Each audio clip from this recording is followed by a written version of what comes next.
ইব্রাহিম আলাইহিস সালামকে আল্লাহ তাআলা স্বপ্নে দেখালেন তিনি তার সন্তানের গলার মধ্যে ছুরি চালাচ্ছেন।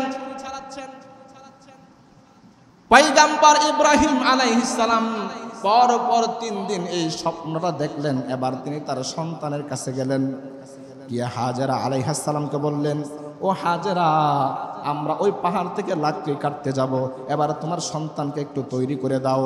পয়গম্বর ইব্রাহিম আলাইহিস সালাম রশি এবং ছুরি নিয়ে রওনা করে দিয়েছেন মিনার প্রান্তরে। আল্লাহ তাআলার বিধানকে পালন করবেন, পরিপূর্ণ করবেন।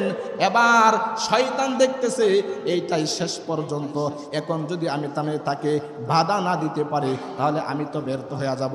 এবার সর্বপ্রথম হাজেরা আলাইহিস সালামের কাছে গিয়ে বলে, ও হাজেরা, তুমি কি জানো নাকি তোমার সন্তান কোথায় যাচ্ছে? হাজেরা আলাইহিস সালাম বলেন, সন্তান তো তার বাবার সাথে যাচ্ছে লাকড়ি কাটার জন্য। বলে না, তার বাবা তার সন্তানকে নিয়ে যাচ্ছে কোরবানি করার জন্য। হাজেরা আলাইহিস সালাম জবাব দিলেন, বাবা কোনোদিন তার সন্তানকে জবাই করতে পারে না, কুরবানি করতে পারে না। শয়তান বলল, তার রব তাকে নাকি এই হুকুম দিয়েছেন, এই জন্য সন্তানকে জবাই করার জন্য নিয়ে যাচ্ছে। হাজেরা আলাইহিস সালাম সাথে সাথে জবাব দিলেন, আল্লাহর হুকুম যদি হয়ে যায় তাহলে একবার কেন 1000 বার জবাই করলেও আমি রাজি আছি। জোরে কোন সুবহানাল্লাহ। হাজেরার কাছে পরাজয় হয়ে গেল। এবার শয়তান দৌড়তে লাগলো। ইসমাইল আলাইহিস সালাম বাবার পিছনে পিছনে চলতেছেন। ইসমাইলকে গিয়ে বলেন, ও ইসমাইল, কোথায় যাচ্ছ? বলে, লাকড়ি আনতে যাই। বলে না, তোমার বাবা তোমাকে জবাই করবে। ইসমাইল আলাইহিস সালাম বলেন যে বাবা কোনোদিন তার সন্তানকে জবাই করতে পারে না। শয়তান বলে, তোমার বাবাকে তার আল্লাহ নাকি হুকুম করেছেন তোমাকে জবাই করার জন্য। ইসমাইল আলাইহিস সালাম বলেন যে আল্লাহ তাআলা যদি হুকুম করে থাকেন তাহলে এই কাজটা তো করা দরকার। জোরে কোন সুবহানাল্লাহ। এবার ইসমাইলের কাছে অধিকাংশ ব্যর্থ হয়ে গেল শয়তান। এবার ইব্রাহিম আলাইহিস সালামের কাছে গিয়ে বলে, জনাব কোথায় যান? বলে, আল্লাহ তাআলার একটা হুকুম পালন করতে যাচ্ছি। শয়তান বলে যে আমি আল্লাহর কসমকে বলি, এই স্বপ্নটা আপনাকে শয়তানে দেখাইছে, সুতরাং এই স্বপ্ন অনুযায়ী যদি সন্তানকে জবাই করেন আপনি চরম পর্যায়ের ভুল করবেন, সারা জীবন সন্তানের শোকে আফসোস করবেন। ইব্রাহিম খলিলুল্লাহ নবুয়তের ইলম দ্বারা তিনি বুঝতে পেরেছেন যে এটা শয়তান। বললেন, দূর হয়ে যা শয়তান। এবার শয়তান যখন এই জায়গায় তো সে ব্যর্থ হয়ে গেল, এবার সামনে গেল জামরায়ে উকবা নামক স্থানে গিয়ে শয়তান উৎপেতে বসে থাকলো, ব্যারিকেড সৃষ্টি করলো যেন ইব্রাহিম আলাইহিস সালাম মিনার প্রান্তরে যেন বসতে না পারে। ইব্রাহিম আলাইহিস সালাম ওই জায়গায় পৌঁছে 7টা কঙ্কর নিক্ষেপ করলেন, শয়তান পলায়ন করলো, টিকতে পারলো না। এরপরে আরেকটু কিছু দূর গিয়ে জামরায়ে বুস্তা নামক স্থানে গিয়ে শয়তান আবার ব্যারিকেড সৃষ্টি করলো। ইব্রাহিম পয়গম্বর আবার কঙ্কর নিক্ষেপ করলেন, 7টি কঙ্কর, শয়তান আবার পলায়ন করলো। এবার জামরায়ে কুবরা নামক স্থানে গিয়ে আবার শয়তান ব্যারিকেড সৃষ্টি করলো যেন পয়গম্বর যেন কুরবানি না করতে পারে, আল্লাহর বিধান যেন পরিপূর্ণ যেন না করতে পারে। ইব্রাহিম আলাইহিস সালাম সেই জামরায়ে কুবরা নামক স্থানে গিয়েও 7টি কঙ্কর নিক্ষেপ করলেন, শয়তান পলায়ন করলো।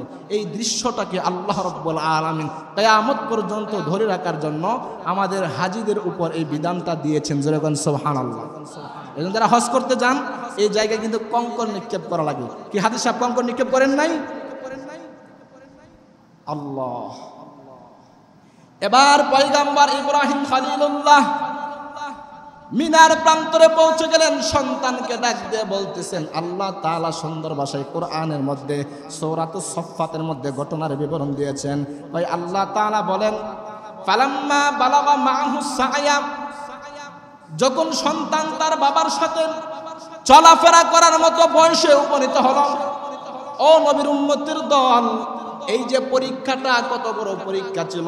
আল্লাহ রাব্বুল আলামিন বৃদ্ধ বয়সে সন্তান দিয়েছেন, সন্তানটাকে এবার লালন পালন করে তিনি বড় করেছেন, কষ্ট করে লালন পালন করেছেন।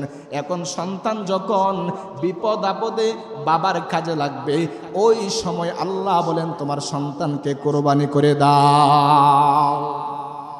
এটা কি কল্পনা করা যায় যে নিজের সন্তানকে কোরবানি করবে? ও মিয়া, এই দুনিয়ার জমিনে আমাদের অবস্থা কেমন?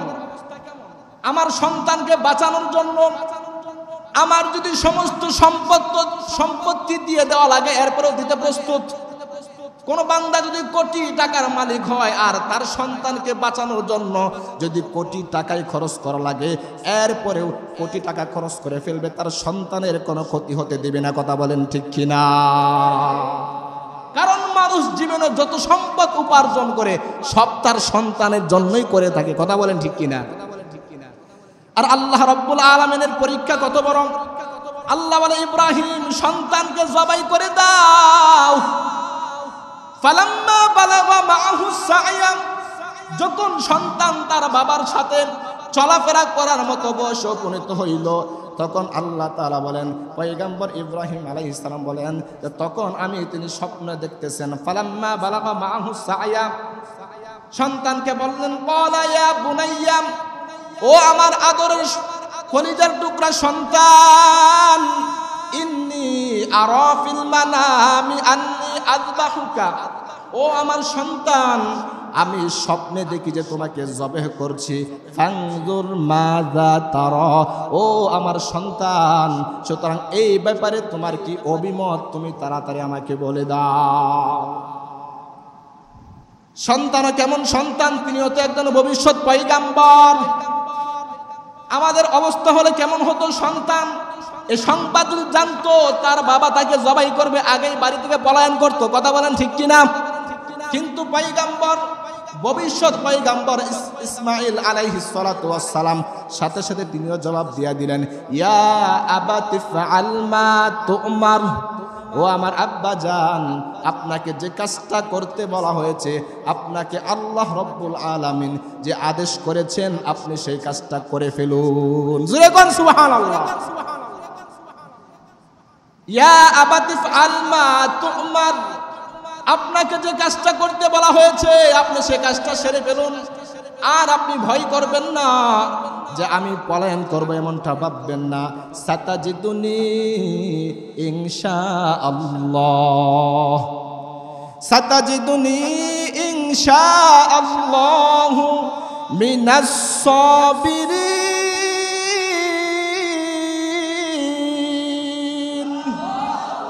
ডাক দে বলে, ইসমাঈল, ও আমার আব্বা জান, সাতাজিদুনি ইনশাআল্লাহু মিনাস সাবিরিন, যে ইনশাআল্লাহ আপনি আমাকে সবরকারীদের মধ্যে পাবেন। যেরকম সুবহানাল্লাহ, আপনি আমাকে ধৈর্যশীলদের মধ্যে পাবেন। এবার পয়গম্বর ইব্রাহিম আলাইহিস সালাম, আল্লাহ বলেন, ফালাম্মা আসলামা, যখন তারা উভয়ে পিতা পুত্র আমার হুকুমকে পালন করার জন্য নত হয়ে গেল, বাবা তার সন্তানকে জবেহ করার জন্য নত হয়ে গেল এবং সন্তান নিজেকে জবেহ করে দেওয়ার জন্য প্রস্তুত হয়ে গেল। ওয়াতাল্লাহু লিল জাবিন, এবং সন্তানকে যখন ইব্রাহিম খলিলুল্লাহ মাটির মধ্যে উপর করে শোয়াইয়া দিল, এবার জবেহ করে ফেলবেন। সন্তান ডাক দিয়ে বলে, আব্বা জান, এই কথাটা যদি আপনি আমাকে বাড়িতে থাকতে বলতেন, আমি আমার জনমদুখী মায়ের কাছ থেকে একটু শেষ বিদায়টা নিয়ে আসতে পারতাম। ও আমার আব্বা জান, আপনি তো সব সময় দূরে থাকছেন, আমার আম্মা জান তো আমাকে অনেক কষ্ট করে লালন পালন করেছেন। আজকে যদি আপনি সংবাদটা বাসায় থাকতে বলতেন, আমি আমার মায়ের কাছ থেকে বিদায় নিয়ে আসতে পারতাম।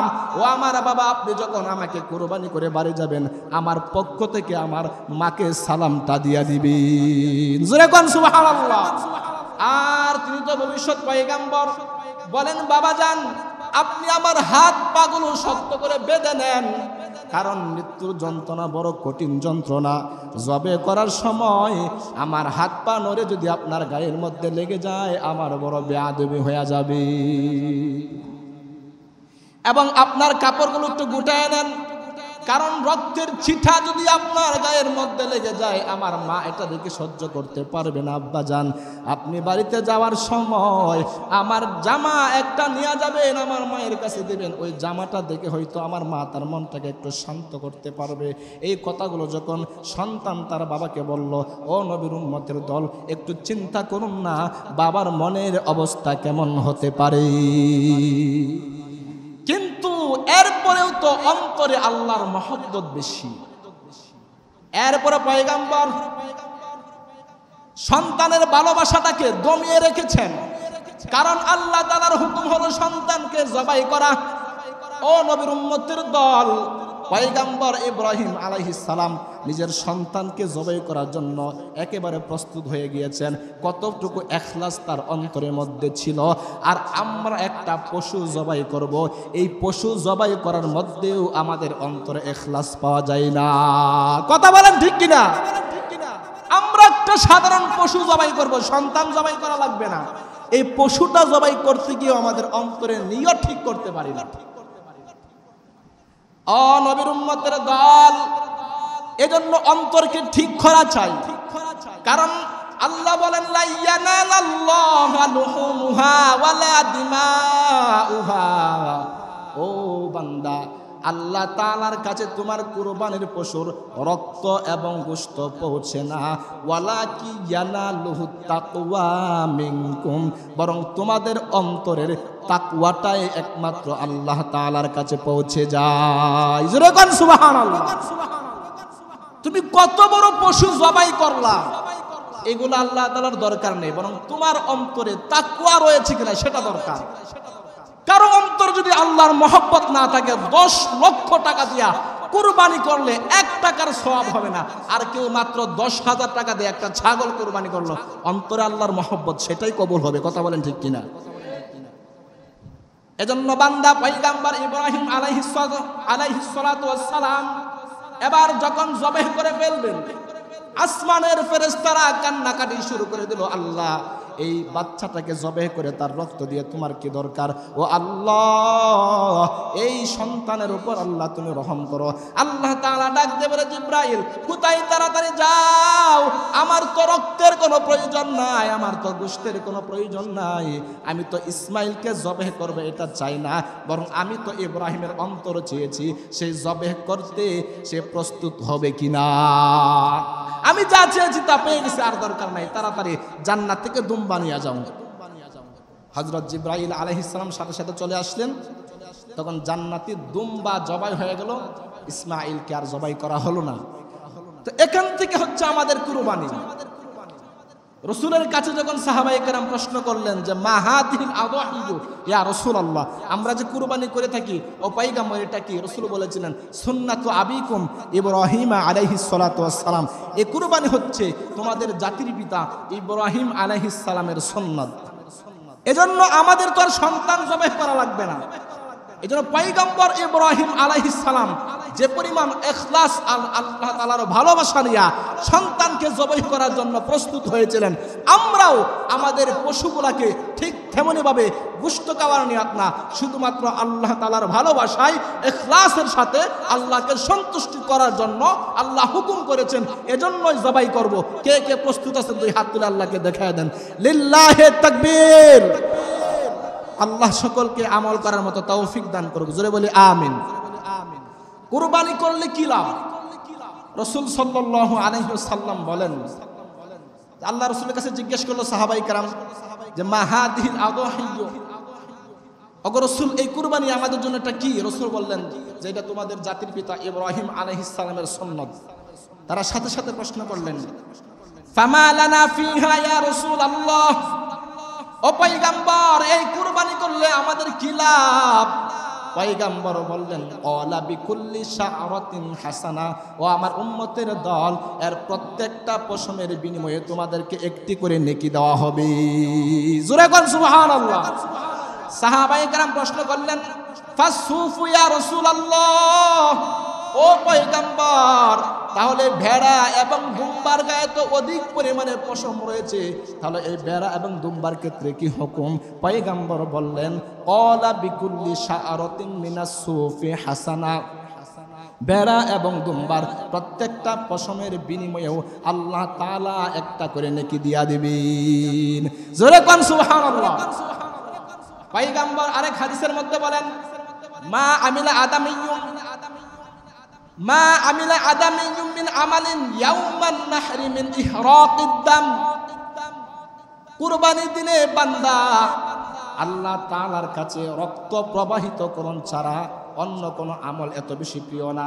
মা আমিলা আদামিয়্যুন মিন আমালিন ইয়াউমান নাহরি আহাব্বা ইলাল্লাহি মিন ইহরাকিদ দাম, যে বনি আদম যে আমল করে কুরবানির দিন, সেই তার রক্ত প্রবাহিত করা ছাড়া অন্য কোনো আমল আল্লাহ তাআলার কাছে এত বেশি পছন্দনীয় না।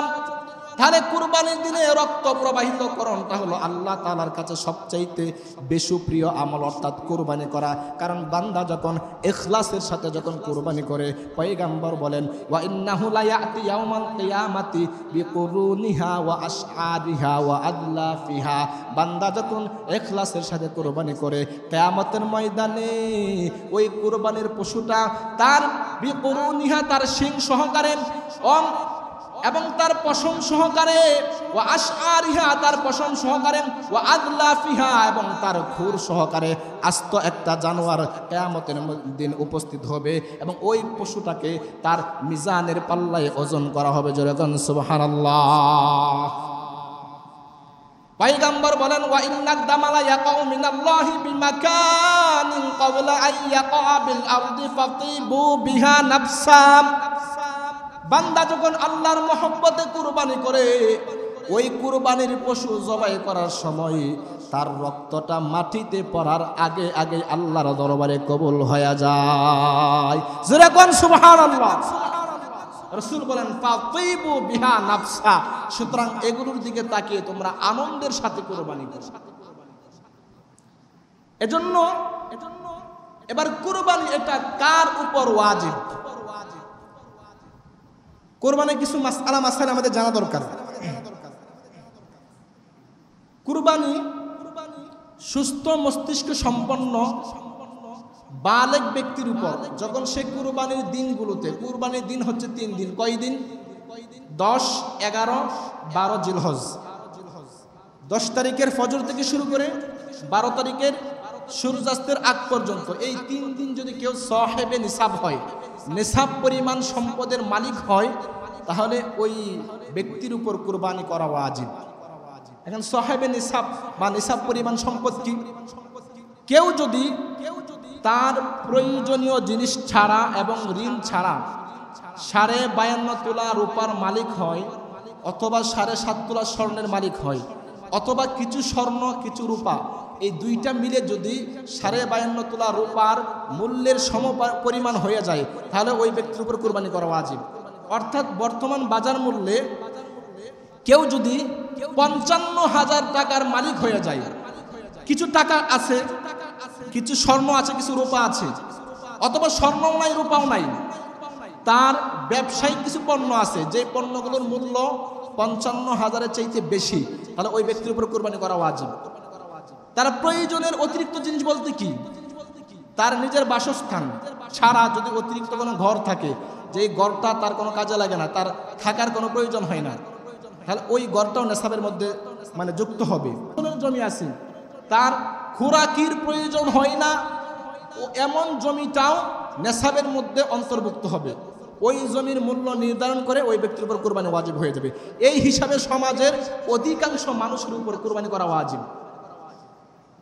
কারণ আপনার অনেকগুলো বাসা রয়েছে যেগুলো ভাড়া দেন আপনি, তো যেগুলো ভাড়া দেন, এই সবগুলো রুমের ভাড়ার টাকা আপনার সংসারের খরচের জন্য লাগে না, অতিরিক্ত থাকে, যেগুলো প্রতি মাসে মাসে আপনি ব্যাংকে নিয়ে টাকা জমা রাখেন। কথা বলেন ঠিক কিনা?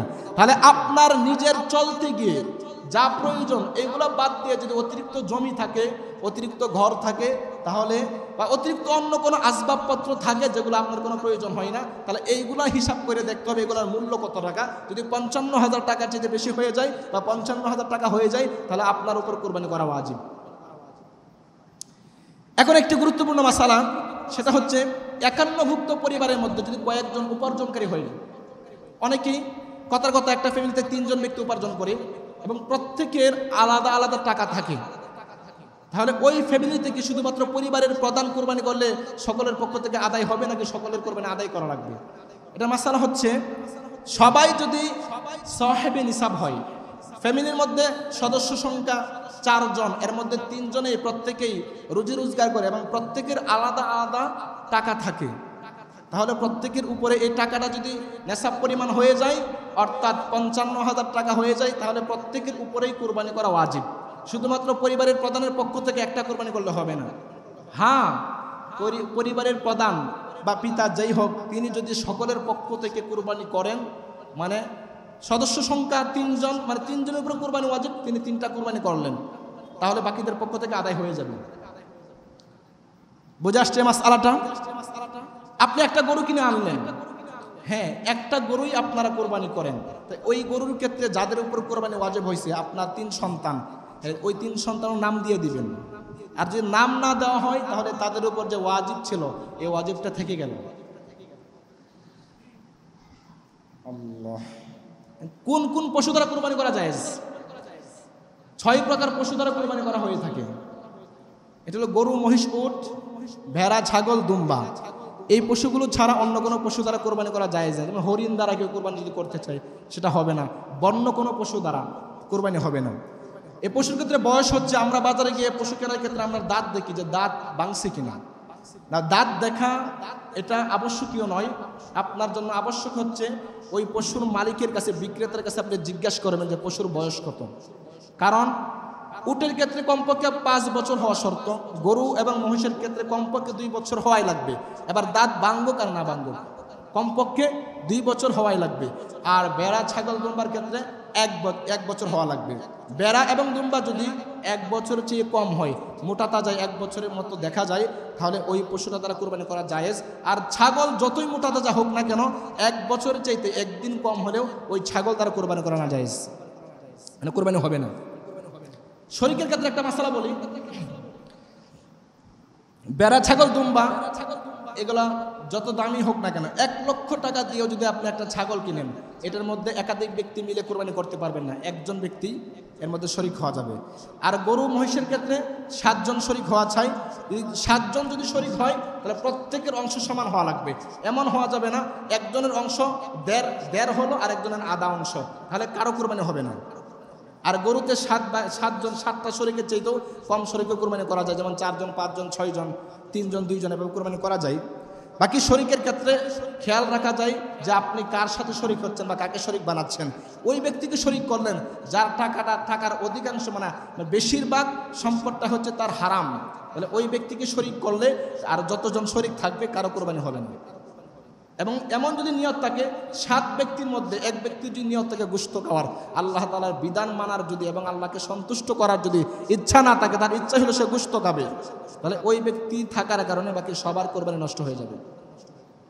শরীকের আরেকটা মাসআলা হচ্ছে, অনেকেই মনে করে থাকেন 1 গরুতে যেহেতু 7 জন শরিক হওয়া যায়, সুতরাং 2 গরুতে 14 জন মিলে কোরবানি করা যাবে কিনা। এক জায়গায় এমনটা হয়েছিল, পরে এটা আমি বন্ধ করে দিলাম, যে 14 জন মিলে সমান হারে টাকা দিয়ে 2 গরু ক্রয় করে তাকে কোরবানি করার পরে গোশত 2টা একত্রিত করে সমান হারে বন্টন করে নিল। এমন যদি কেউ করে তাহলে কারো কোরবানি হবে না। 8 জন মিলে, 9 জন মিলে, অর্থাৎ 7 জনের অধিক ব্যক্তি মিলে যদি 2 গরুতে শরিক হয় সমান হারে, তাহলে কারো কোরবানি হবে না। কারণ হচ্ছে তখন প্রত্যেক গরুতে ওই 7-এর অধিক ব্যক্তি মানে শরিক হওয়াটা সাব্যস্ত হয়ে যাচ্ছে। আর 1 গরুতে 7 জনের অধিক ব্যক্তি শরিক হওয়া এটা বৈধ নয়। মাসআলাটাকে সবাই বুঝে আসছে ভাই? আল্লাহ। গোশত বন্টনের ক্ষেত্রে 3 ভাগের 1 ভাগ মনে করেন যে গরিব মানুষদেরকে দিয়ে দেওয়া, এটা হলো মুস্তাহাব পদ্ধতি। এখন কোনো ব্যক্তি যদি মনে করেন যে সে গরিব মানুষ, কোরবানি করলো, তার পরিবারের সদস্য সংখ্যা অনেক বেশি এবং সে স্বল্প টাকা দিয়ে একটা ছাগল সে কোরবানি করলো, ওই ব্যক্তি যদি মানে তার পরিবারে যে লোকগুলো আছে এদেরকে খাওয়াইতে সবটুকু গোশত লাগবে, তাহলে সে সমাজে গোশত না দিয়ে সম্পূর্ণ গোশত তার ওই পরিবারের সদস্যদেরকে খাওয়াতে পারবে। তো এমন ব্যক্তির সংখ্যা খুব কমই হয়, আমরা বেশিরভাগ ধনী ব্যক্তিরাই কোরবানি দিয়ে থাকি। কথা বলেন ঠিক কিনা? আল্লাহ। কুরবানির পশু জবাই করার ক্ষেত্রে নিজের পশু নিজে জবাই করা উত্তম। আপনি কুরবানি দিচ্ছেন, আপনার পশুটা আপনার নিজের হাতে কুরবানি করা এটাই বেস্ট, এটাই উত্তম। যদি নিজে কুরবানি কেউ ভালোভাবে করতে না জানে অন্যকে দিয়ে করাবে, কিন্তু করাইলে তাকে পারিশ্রমিক দিয়ে দেওয়া লাগবে। পারিশ্রমিক ওই কুরবানির গোশত, কুরবানির চামড়া, কুরবানির পশুর কোনো অংশ দিয়ে পারিশ্রমিক দিলে সেটা জায়েজ হবে না, বৈধ হবে না। কুরবানির পশুর গোশত বা চামড়া যে ব্যক্তি জবাই করলো, মাদ্রাসার ছাত্ররা অনেক সময় এসে জবাই করে, আপনি মনে করলেন তাদেরকে চামড়াটা দিয়ে দিলাম, পারিশ্রমিক হিসেবে যদি দিয়ে দেন সেটা নাজায়েজ হবে। অন্য ব্যক্তিকে দিয়ে কোরবানি করাইতে হলে অবশ্যই তাকে উত্তম একটা পারিশ্রমিক দিতে হবে। এখন আপনি 1 লক্ষ টাকা দিয়ে গরু কিনেন, কিন্তু যে ব্যক্তি জবাই করলো তাকে ধরাই দেন 200 টাকা, এটা হইল? এত বড় একটা আপনার ইবাদত সে ব্যক্তি জবাই করে দিচ্ছে, অন্তত পক্ষে 500 টাকা দিবেন যে ব্যক্তি জবাই করলো। যে না পারেন তাহলে নিজে জবাই করবেন। জবাই করতে তো সেই লম্বা দোয়া বলতে হয় না, বিসমিল্লাহি আল্লাহু আকবার বললেই যথেষ্ট হয়ে যায়। বুঝে আসছে কথা? আল্লাহ। কুরবানির পশুর ক্ষেত্রে কোন কোন পশু দ্বারা কুরবানি করা জায়েজ নয়? 1 মিনিটে শেষ করে দিচ্ছি। পশুর যদি পা ভাঙ্গা থাকে, পা ভেঙে যায় এবং ওই ভাঙ্গা পা দ্বারা সে চলতে পারে না, 3 পা দিয়ে চলে, ওই ভাঙ্গা পা সে জমিন থেকে উপরে তুলে রাখে, বরং ঠেক পর্যন্ত লাগাতে পারে না, ওই পশু দ্বারা কুরবানি করা জায়েজ নেই। যদি ওই ভাঙ্গা পা দ্বারা হালকা হালকা ঠেক লাগিয়ে চলতে পারে তাহলে ওই পশু দ্বারা কোরবানি করা যায়। আপনি ধনী মানুষ, বাজার থেকে কোরবানির জন্য পশু ক্রয় করে এনেছেন, এখন হঠাৎ করে দুর্ঘটনাক্রমে আপনার পশুটা পা ভেঙে গেছে, তাহলে যদি ওই পশু যদি 3য় পা দ্বারা না হাঁটতে পারে বা জমিনে ঠেক না লাগাইতে পারে, আপনার জন্য নতুন পশু ক্রয় করে এরপরে কোরবানি করতে হবে। আর যদি গরিব ব্যক্তি হয়ে থাকে যার উপর কোরবানি ওয়াজিব নয়, তাহলে সে ওই ভাঙ্গা পা ওয়ালা পশু দ্বারাই কোরবানি করতে পারবে।